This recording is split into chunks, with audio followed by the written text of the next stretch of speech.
Denny Hamlin is in such a realm of his own that he calls finishing fourth at the Cookout 400 an average night.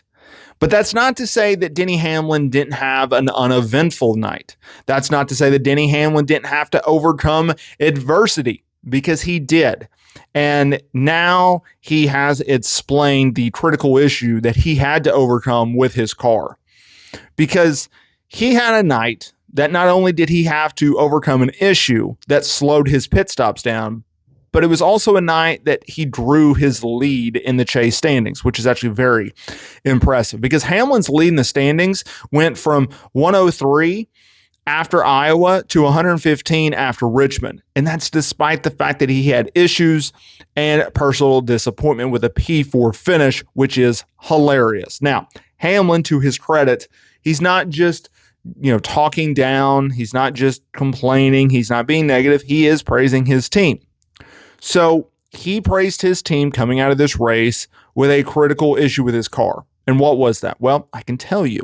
It was his left side jack stop broke on his car, causing extremely long pit times for the final two green flag stops, which is worst case scenario, especially at a short track like Richmond. Now, he feels like he had a car capable of winning based on the speed that he showed over the last 100 laps of that race. He said, man, it was the last 100. It was extremely fast, but obviously had two stops where the left side jack stop was broken, so it fell down. So they couldn't get the jack under the car, so that's 10 seconds worth of extra pit stop time, and I don't know. I think we ended up 11th behind, so it was really good. I mean, the team did a great job with the call the right strategy there at the end, and then got the car the best when it really mattered, that last 100 laps. Now, keep in mind, it's actually quite rare for a jack stop to break during a race. And Hamlin, well, he just chalked it up to bad luck, stating, coming up on a racetrack, you bottom out there and you contact here and there, and you never know. It's just one of those things. Now, he does point the finger at himself. Keep in mind, Hamlin and Richmond, they're peanut butter and jelly. It's his home track. He's won 5 NASCAR Cup Series races there. That's why he feels like a P4 finish is just an average race there for him.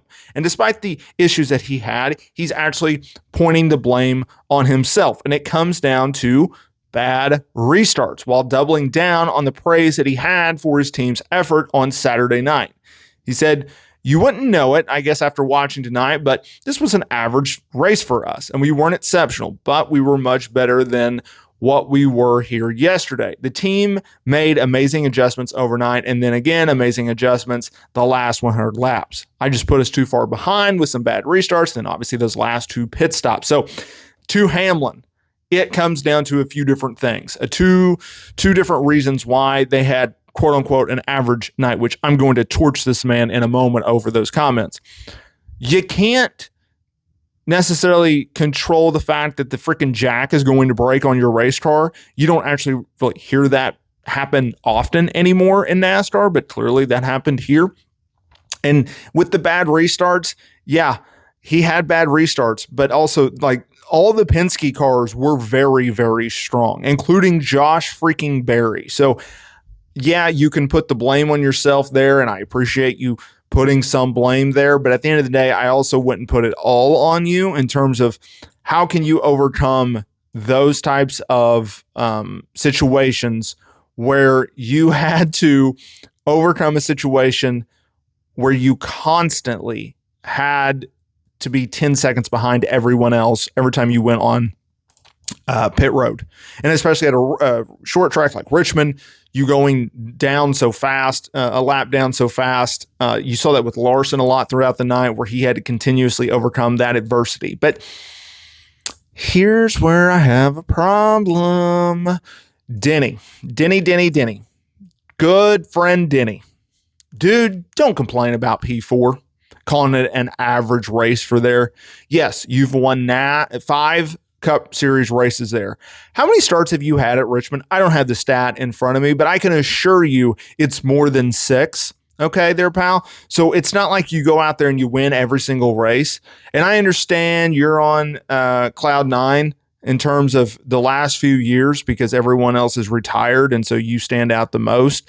But just know your day is coming, right? All fall to father age. He's on borrowed time. We've seen this with countless drivers where one year they are on fire and then the next minute they can never re-fire that flame again. And I don't like when a guy says an average race. Well, we got fourth, so it's average. Well, what do you expect to go out there and win every single time? And I know that these guys do because that's the type of competitors that they do. But at the end of the day, you also have to be realistic.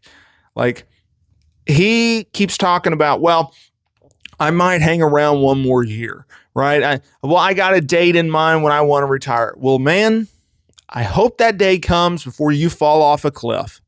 It has happened to every great race car driver out there. It has, right? Maybe some will say, well, Carl Edwards, he retired before he fell off. Well, maybe. I mean, he did go out fighting for a championship, right? But Denny's day's coming, right? Denny's day's coming. And I personally don't like when drivers do that because it's so hard at this level to be that competitive. And you, my friend, are driving for Joe Gibbs Racing in a Toyota. And nearly every Toyota in the field, especially in JGR in 2311, has absolutely smacked the Cup Series all year long up until a few races ago when Penske has found whatever they have found to get Joey Logano on fire. Ryan Blaney is still the consistent Ryan Blaney that we have all known. But you can't, in my opinion, say that type of stuff because I roll my eyes when I hear that. And I think a lot of people roll their eyes at that. And I understand that maybe he's trying to get under the skin of people, including myself. And if, hey, pal, if that's the case, if that's what you're doing, good for you. Congratulations. You did it. But it doesn't come off well. It comes off very entitled to me, right? And you look, he's one of the best drivers to ever do it. Is he a top 4? Is he a top 5? Is he a top 10? I don't think so of all time, but he's an amazing race car driver. But if you look at the current field in terms of like veterans, like old school veterans that's been here for a minute, he's the last of his kind. He is. He's the last of his kind. So, you know, you have maybe Joey there, but Joey's not as old as him. Joey's still very young. He's the last of his kind. So you can make comments like that, but eventually your day's coming, man. It's coming.